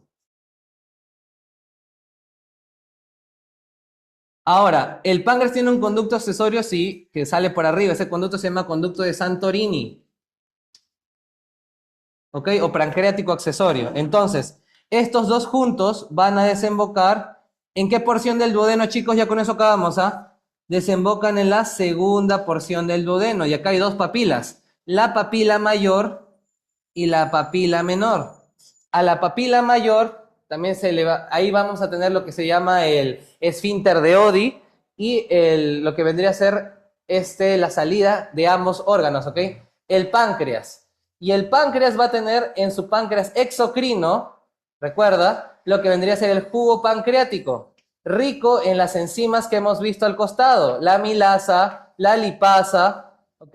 Y lo que vendría a ser la tripsina, que la tripsina se me va a activar después en tripsinógeno, ¿ya? Listo. Entonces, ahora sí, ya para cerrar rapidito, vamos a hacer las preguntas, ¿ok? Vamos a hacer rapidito las preguntas, chicos. A ver. Ese es el material, ¿no? Ya. A ver, chicos, al toque. Pregunta 1. Ya para irnos. John tiene cirrosis hepática avanzada y presenta distensión abdominal, pérdida de peso, dificultad para digerir alimentos ricos en grasa. La causa principal de la alteración digestiva, ¿cuál vendría a ser? Disminución de síntesis de la bili, distensión abdominal, pérdida de peso. Cirrosis avanzada. Déficit de enzimas de borde en cepillo no es. Aumento del peristaltismo intestinal tampoco es. Hipersecreción gástrica no es. Clave besito, porque no puede absorber grasa, es que no tiene bilis, ¿ok? 2. La saliva permite la formación del bolo alimenticio. Además presenta enzimas digestivas como la amilasa y la lipasa. Eso es cierto, ¿ah? Las salivas presentan amilasa y lipasa. Amilasa sobre todo, la famosa tialina, ¿ok? Amilasa o tialina. Listo, entonces, a ver. Estas se forman en mayor cantidad, la amilasa es en las glándulas submaxilares, ¿ok? En la 3, y también se forman en lo que vendría a ser amilasa y lipasa también en el páncreas, ¿ya? Como no veo páncreas, tiene que estar la 3, así que la única clave podría ser 1 y 3 y 2 y 3. Así que clave 1 y 3. Dale dedito. 3. Las enzimas son moléculas orgánicas hechas básicamente de aminoácidos que se encargan del metabolismo catalítico. En la digestión cumplen un papel muy importante. Algunas son formadas en el hígado del páncreas. ¿Qué enzimas son digestivas exclusivas del páncreas? Por ejemplo, lo que vendría a ser la disacaridasa, porque la lipasa, la amilasa, la pepsina, es arriba, ¿no? La disacaridasa, la nucleasa. Los ácidos nucleicos a la cabeza son de lo que vendría a ser del páncreas, ¿ok? Clave de la 3, casita. Clave de la 4, las células gástricas cumplen parte importante en las células del quimo. En este caso, oxínticas o parietales son las que me producen el ácido clorhídrico, ¿ok? Las mucígenas, las que me producen el mucus antiácido, 3 dedito. 3 dedito, 4, 3 dedito, 1 casita. 3 deditos, 1 casita, clave de casita. Solo con eso sale casita, ¿ok? Las principales producen el pepsinógeno, así que está bien, 2 besitos. 5. 4 casa. 5. Hugo acude al odontólogo por dolor intenso. Si te están hablando del dolor, y exposición de una capa interna menos mineralizada, ya. Esa capa se llamaba la pulpa, avión. 6. La llegada del quimo al ácido, garantizar un pH óptimo. Esas son las glándulas de Brunner, ¿ok? Esas son las glándulas de Brunner, las que te producen ese bicarbonato. 7. Un paciente de 55 años presenta anemia megaloblástico y parestesis en extremidades. Los análisis revelan déficit de vitamina B12, cianocobalamina. Además, la endoscopía muestra una atrofia de la mucosa gástrica con disminución de las células parietales. Si disminuyen las células parietales, a ver, ¿sí? Hay deficiencia del factor intrínseco de Castel. 7, avión. 8. Marco analiza el trayecto del quimo tras salir del estómago. Observa que el primer segmento del intestino delgado recibe secreciones pancreáticas y biliares, además que posee glándulas que neutraliza. ¿A qué otra característica corresponde este segmento? Absorción de vitamina B12, puede ser, presenta glándulas de Brunner que secretan músculo alcalino, sí. Besito. ¿Ok? Besito. 9. Te está hablando de las úlceras, ¿no? A ver, un paciente de 45 años presenta úlceras. ¿Cuál es la causa más probable del daño observado? ¿Exceso de secreción de moco protector? No. ¿Disminución del ácido clorhídrico? No. ¿Aumento de factores agresivos? Sí. Casita. ¿Ok? 10. Johncito es un estudiante de medicina que analiza una biopsia de antro gástrico de un paciente con hipersecreción ácida. Tiene abundante secreción de gastrina. Y hormona responsable, esta hormona se forma ¿en dónde? En las células pilóricas, ¿ok? La gastrina se forma en las células pilóricas. 11. El paciente consume AINES y eso disminuye el moco secretor. Incrementan la secreción, inhiben la síntesis de prostaglandinas, disminuyendo el moco. Clave besito de la 11, ¿ok? 11 besito. 12. Hugo realiza las funciones del intestino grueso en una diarrea crónica. ¿El intestino grueso absorbe agua y electrolitos? Sí. ¿En el intestino grueso se produce la mayor parte de la digestión enzimática? No. ¿Verdadero o falso? ¿La microbiota intestinal sintetiza vitamina K y B12? Sí. También se sintetiza vitamina K, ¿eh? Ojo, ¿eh? También sintetiza vitamina K. Verdadero. Tenemos la siguiente define. ¿El colon posee vellosidades intestinales como el yeyuno? No. ¿La fermentación produce gases? Sí. Clave, casita. Clave, casita. 13, ya para irnos, 13. Un varón de 50 años con antecedente de consumo crónico de alcohol, consulta por pérdida de peso, dolor abdominal, tiene cáncer. ¿Cuál es el mecanismo principal responsable de esta mala digestión? Hipersecreción de ácido gástrico podría ser, ¿ok? Malolientes, deposiciones abundantes, malolientes y brillantes. No absorbe grasa. Y si no absorbe grasa, insuficiencia pancreática exocrina podría ser. Espérate, sí, es insuficiencia pancreática exocrina. No hay lipasa pancreática, ¿ok? 14. 3 casitas, a ver, déjame ver. Sí, 3 casitas, pues, 3 casitas. 4. Un paciente con antecedente de úlcera péptica refractaria sometido a una vagotomía troncal. Presenta disminución de la capacidad digestiva, alteración de la actividad. La función directamente citada del procedimiento es liberación de producción de ácido clorhídrico, ¿ok? Casita. Sí, casita. Y 15, Aldo presenta distensión abdominal, diarrea acuosa y flatulencia luego de consumir productos lácteos. Los síntomas desaparecen al retirar la leche de la dieta. En este caso, la alteración ocurre principalmente a nivel de los enterocitos del yeyuno, porque ahí es donde se da la intolerancia a la lactosa, ¿ok? Te dicto las claves rapidito, entonces, al toque. 1, besito. 2, dedito. 3, casa. 4, casa. 5, avión. 6, casa. 7, avión. 8, beso. 9, casa. 10, avión. 11, beso. 12, casa. 13, casa. 14, casa. Y 15, casa. ¿Ok, chicos? Ya, tómale foto de la pizarra. Eso es todo conmigo. Tengo que volar. Te he robado tu recreo. Me vas a perdonar.